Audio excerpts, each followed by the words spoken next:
Baik, saya singkat saja. Jadi TNI sudah membekaukan pasukannya ke Kepolisian Republik Indonesia. Dalam hal ini TNI juga sudah menyiapkan cadangan-cadangan yang berapapun diminta oleh Kapolri disiapkan. Dan setiap Panglima juga sudah saya siapkan sebagai cadangan pasukan.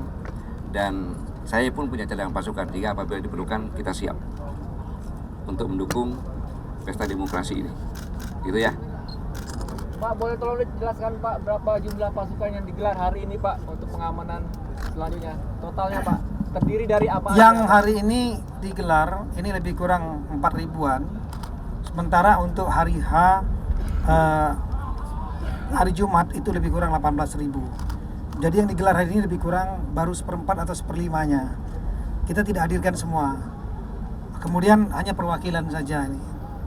Kemudian kita juga memperhitungkan tentunya dengan jumlah massa yang akan demo nanti, yang kita perkirakan kemungkinan besar 50 ribuan lebih, ya, bisa saja lebih. Nah, untuk itu sekali lagi berapapun jumlahnya, kita harapkan semuanya berlangsung aman dan tertib. Dan saya sudah mendengar pernyataan-pernyataan dari yang akan melakukan unjuk rasa.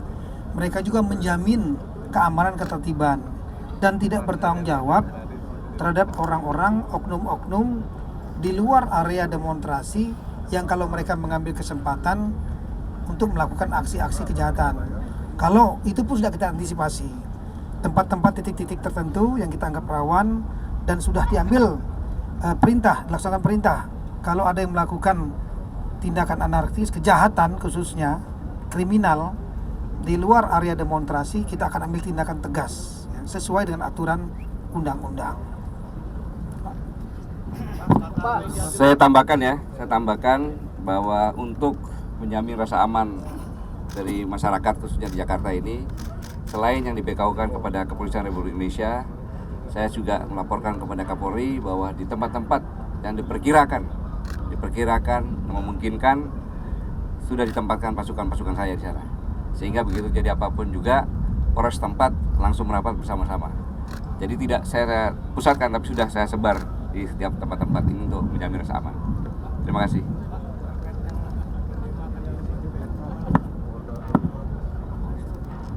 Ya, memang ada rencana dari istana.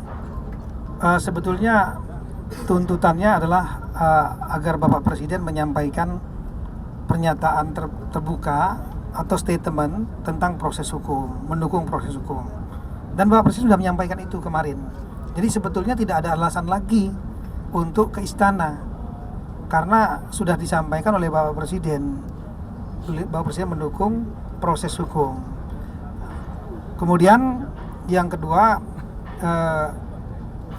mereka dari demonstran mengajukan tuntutan kedua agar penjarakan terlapor Saudara Basuki Cahayapurnama. Kalau itu dilakukan, tidak mungkin, karena kalau itu akan dilakukan statement oleh Bapak Presiden, nggak mungkin. Bapak Presiden adalah pimpinan eksekutif, bukan yudikatif, ya. Jadi kalau sudah memasuki teknis mengenai penangkapan, penahanan, dan lain-lain, itulah teknis hukum yang menjadi domain dari yudikatif. Jadi kalau seandainya ada yang meminta atau menuntut Bapak Presiden untuk memenjarakan Saudara Basuki Cahayapurnama, itu berarti membuat Presiden salah dalam mengintervensi teknis penegakan hukum. Nah, jadi tuntutannya adalah agar Presiden menyampaikan statement. Saya kira sudah dilakukan oleh Presiden kemarin. Tidak perlu lagi sebetulnya demo itu ke istana.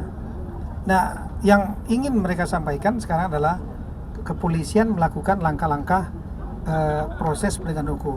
Nah, proses ini ada tata caranya. Mulai dari langkah-langkah penyelidikan kita sudah lakukan. Langkah penyelidikan. Kemudian bahkan kita akan memanggil Saudara Basuki Cahayapurnama yang bersangkutan datang sendiri. Itu pun tidak dilarang. Bahkan kita minta kepada pelapor-pelapor yang lain, kalau bisa, kalau ingin cepat, tidak usah menunggu panggilan, datang saja yang sudah melaporkan itu. Datang dan kemudian dengan kendaraan sendiri juga, biar cepat. Karena kalau melalui panggilan kan ada mekanismenya, minimal 2 hari sebelumnya. Setelah itu yang bersangkutan boleh tidak hadir pada waktu panggilan pertama. dengan menyampaikan alasan tertentu. Setelah itu baru dia bisa panggilan kedua, berarti ada proses 4 hari 5 hari. Nah kalau nanti ternyata panggilan kedua tidak datang, baru dilakukan upaya paksa untuk datang. Nah ini, jadi kalau yang bersangkutan datang akan lebih cepat gitu. Jadi saya pikir positive thinking, Bapak saudara terlapor datang, itu dia ingin mempercepat proses yang tadinya harus dipanggil 2 hari, dia percepat prosesnya datang sendiri, memotong waktu 2 hari. Nah ini masih ada saksi-saksi ahli lagi yang sedang jalan dan nanti akan kita berlanjut, termasuk salah satu saksi ahlinya saudara Habib Rizik Syihab mengendaki menjadi saksi ahli, ya silakan saja, dan informasinya hari Kamis mau datang didengar keterangannya, silakan, kita juga akan tampung akomodir di Barreskrim. Saya kira gitu ya. Terima kasih.